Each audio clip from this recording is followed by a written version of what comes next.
pulmonar va a ser generar una capa de lípidos internamente dentro del alveolo que va a disminuir la tensión superficial, de manera que se pueda generar un balance entre las fuerzas que tienden al colapso y otras que evitan ese colapso. ¿Listo?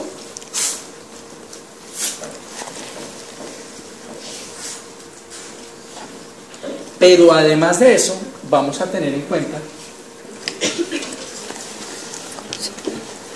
que desde el punto de vista físico, entre más pequeño sea el alvéolo, mayor presión voy a necesitar para abrir el alvéolo. ¿Listo? Entonces, Natalia nos infló una bomba normal de fiesta. Álvaro Mauricio Otálora. Álvaro, ¿usted conoce los globos con que hacen los muñequitos estos del globoflexia? ¿Alguna vez ha intentado inflar un vaso de esos? ¿Qué tal? Imposible hacerlo, uno se toca con una bomba, ¿verdad? Y la explicación es que el radio es tan pequeño que la fuerza que se tiene que ejercer es tan grande que nosotros desde el punto de vista pulmonar no lo podemos ejercer. Luego, entre más pequeño sea el radio, mayor fuerza tenemos que hacer para poder abrir el alvéolo.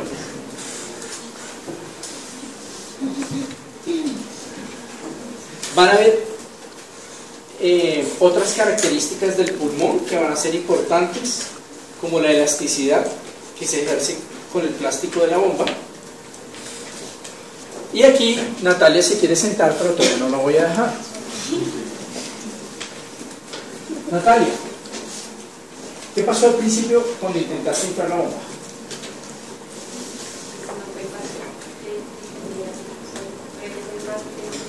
Repite todo lo que estás diciendo porque quiero que te escuchen y así.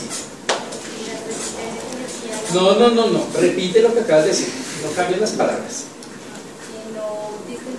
No, dijiste, tuve que hacer mucha fuerza, mucha presión para poder inflar el balón. Este es el modelo de distensibilidad, complacencia o compliance pulmonar. Acá vamos a tener el volumen y aquí vamos a tener la presión.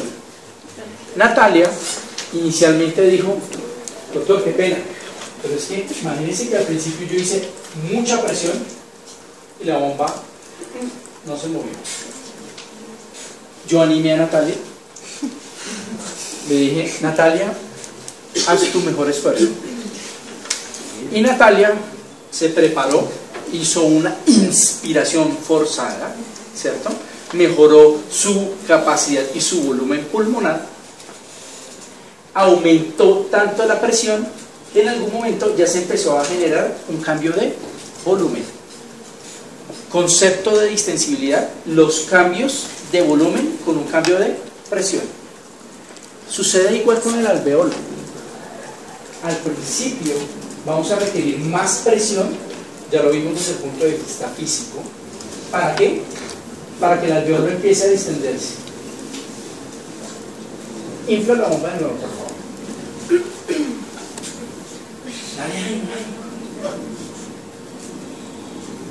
Listo. Explícame en tus palabras qué sucede al principio y luego qué sucede después con la bomba.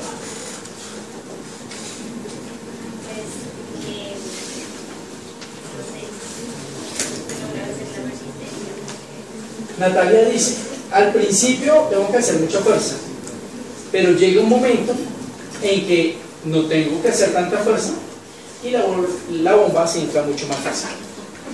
Este punto de inflexión de la curva es donde se maneja toda la fisiología pulmonar, donde con menores cambios de presión logro los mayores cambios de volumen. ¿Listo? ¿Qué pasa, Natalia? Sigue inflando la bomba. Duro, duro, duro. Otro poquito, otro poquito. ¿Por qué te ríes y dices que no?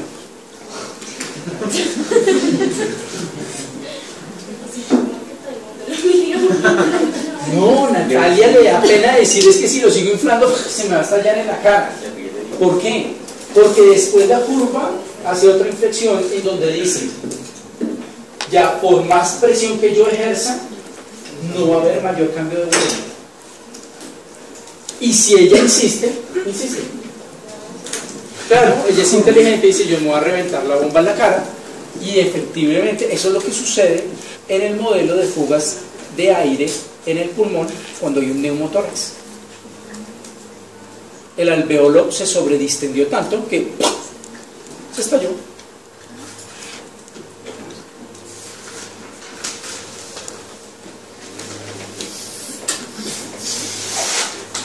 De pronto aquí la curva es un poquito más contundente, no es tan inclinada, para entender un poco mejor. Natalia, muchas gracias.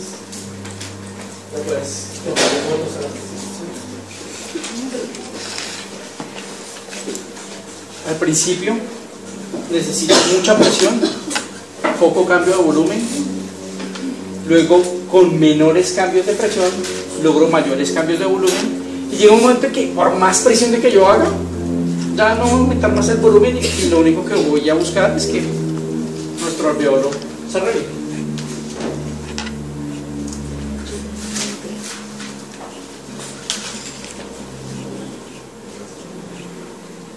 Andrés Melo. Andrés Melo, ¿tiene falla? Listo. Aún.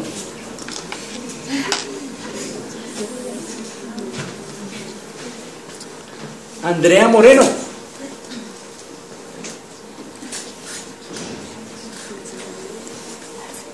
Ya hemos hablado, lo hemos tocado superficial, pero lo que he tratado de hacer es muy sencillo para que queden términos muy claros y les quede como... Hoy la clase fue Nacho aprendió algo de dificultad. Pero el día que vayan a leerlo van a entender un poco mejor, van a decir, ya sé, ya vi. Cuando uno va a leer, por ejemplo, ventilación mecánica, todos los libros de ventilación mecánica es un ladrillo, es un hueso, y uno dice, pero 10 veces leyendo el mismo renglón y uno no avanza. Pero cuando uno tiene lo graneadito, uno, están hablando de tal cosa, ya es mucho más digerible. ¿Podrías explicarme en esta curva qué se puede aplicar sobre el surfactante pulmonar?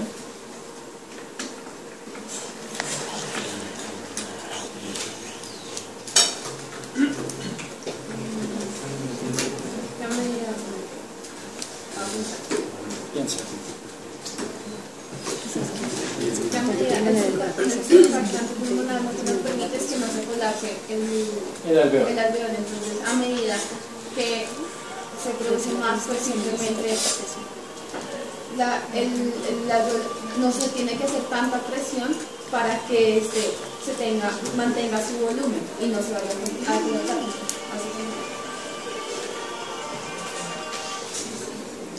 La enfermedad de membrana hialina,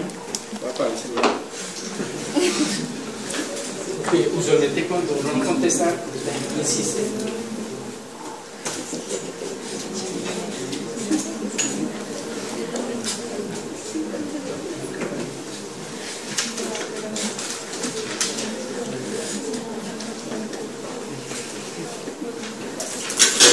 La enfermedad de membrana hialina es la ausencia o la poca producción de surfactante pulmonar, y es una enfermedad propia del prematuro. ¿Por qué del prematuro? Porque su pulmón está en fase de desarrollo y dependiendo de la edad gestacional puede que ese recién nacido no tenga la capacidad de producir surfactante o no tenga el suficiente surfactante. Pero la membrana hialina no es exclusiva del prematuro. Los recién nacidos a término también pueden hacer membrana hialina. Porque resulta que el surfactante se puede inactivar o consumir. Todos los procesos inflamatorios del pulmón pueden causar membrana hialina, alias neumonía, aspiración de mecolio, sangre o pus. Pero el concepto básicamente fisiológico es muy parecido. Si hay colapso alveolar y hay pérdida de surfactante, voy a necesitar mayores presiones para abrir el alveolo y mantenerlo abierto. En la medida que yo administro el surfactante, bueno, mejora la complacencia, de manera que si yo comparo la curva anterior, quiero que miren la inclinación de esta curva, que está hacia abajo, que nos dice que requiere muchas presiones para un cambio a uno. Compárenla con esta otra curva. Miren que aquí, supongo, les voy a poner este modelo. Este bebé es un bebé prematuro. Lo coloco en el ventilador mecánico y el ventilador tengo que darle mucha presión para que haya algún cambio de volumen. Miren, mucha presión. ¿Listo? Resulta entonces que le administro surfactante y la curva ya no está tan recostada, sino que mejora. ¿Por qué? Porque con menores presiones logro mejores cambios de volumen. Desde el punto de vista fisiológico, eso hace el surfactante pulmonar. Entonces ya aprendieron a leer el primer bucle de un ventilador mecánico. Una curva de volumen sobre presión. Y estas curvas las vemos de manera fisiológica dinámica en el ventilador. Yo puedo ir al ventilador, que eso uno pues le da miedo porque uno no sabe de eso y obviamente ni lo toca. Le pide el favor a la terapeuta: ay, muéstrame la curva de volumen-presión, y les va a generar esta onda cada vez que el niño respira. Y lo que les está diciendo es cómo está la complacencia de ese pulmón, de ese niño en ese momento. Y lo que vemos de manera dinámica en el ventilador es si ese bebé tiene membrana hialina insubrante, la curva irá por acá. Si le administro surfactante, la curva va a mejorar.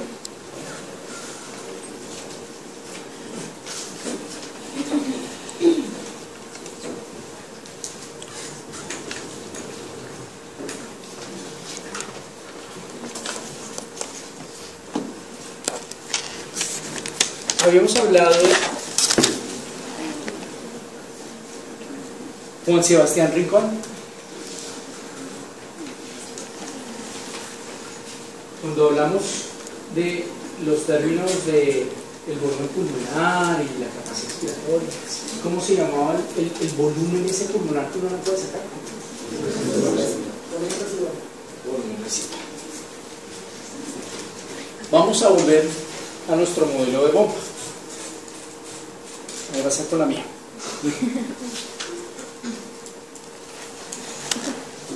Natalia es más joven que yo, entonces de pronto ya la infló más fácil.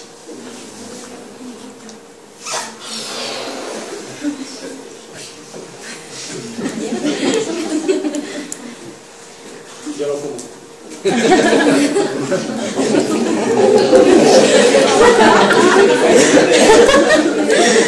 Bueno, nuestro modelo alveolar, devolvamos. Acá les voy a representar otra gráfica de fisiología pulmonar de un ventilador mecánico, donde vamos a ver una presión pico, que básicamente es la presión que yo genero máxima para inflar el alveolo. Por ejemplo, quiero que miren, voy a empezar acá, no completamente sin inflar. ¿Listo? Voy a empezar acá. ¿Alguien me quiere decir en esta gráfica ¿Alguien puede decirme en esta gráfica en dónde está representado este volumen? Por eso esta curva no empieza en cero. ¿Listo? Esta curva no empieza en cero, en un volumen residual pulmonar. Que en este momento no vamos a hablar de volumen residual pulmonar porque esto no es un pulmón. Bueno, vamos a empezar a pensar más en el concepto de alveolo, en este alveolo, que es el de la bomba. ¿Listo? Siempre tiene que haber un volumen residual. Ese volumen residual, no sé si lo alcanzan a ver, la bombita, este alveolo no está completamente colapsado, tiene algo de aire adentro. Ahora muy seguramente sí está colapsado. Este sería como ese volumen residual permanente. Es el concepto de la presión positiva al final de la expiración, o más conocida como PEP. PEP. Bueno, ¿sí han escuchado de eso? Ese PEP, desde el punto de vista fisiológico, junto con el surfactante pulmonar, es el que evita el colapso alveolar. Bueno, y aquí vamos a entrar a pensar otra cosa. Si además de eso, a este alveolo le entra un flujo de gas permanente,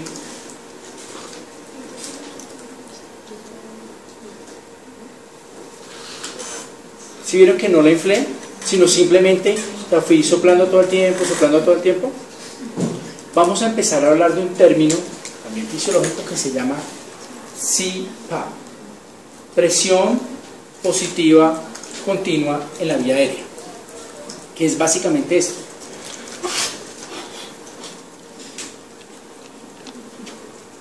Mantener un PEP constante, pero un poquito más allá de lo fisiológico.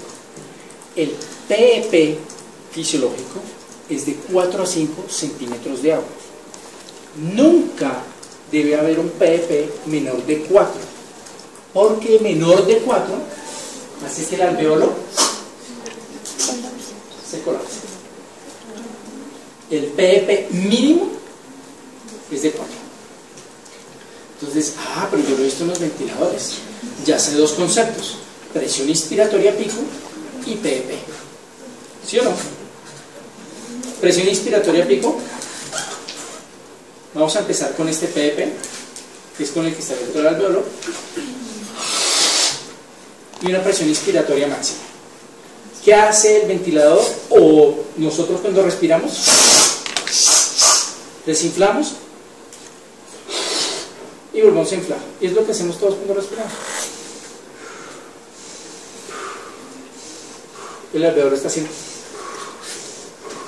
¿Listo?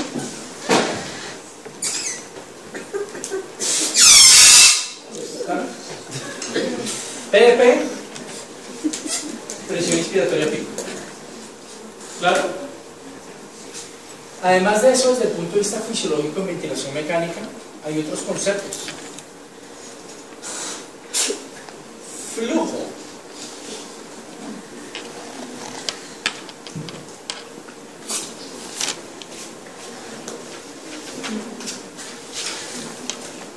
Carolina Rodríguez. ¿Sí es de este semestre? Sí, veo que dicen que está bien. Bueno, van dos.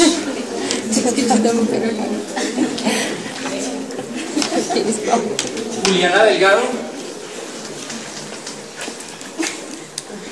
Juliana, se me olvidó lo que iba a preguntar de la emoción.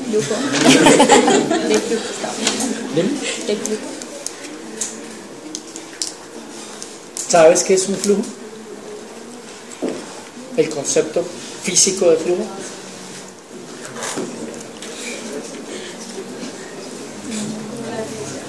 Sí.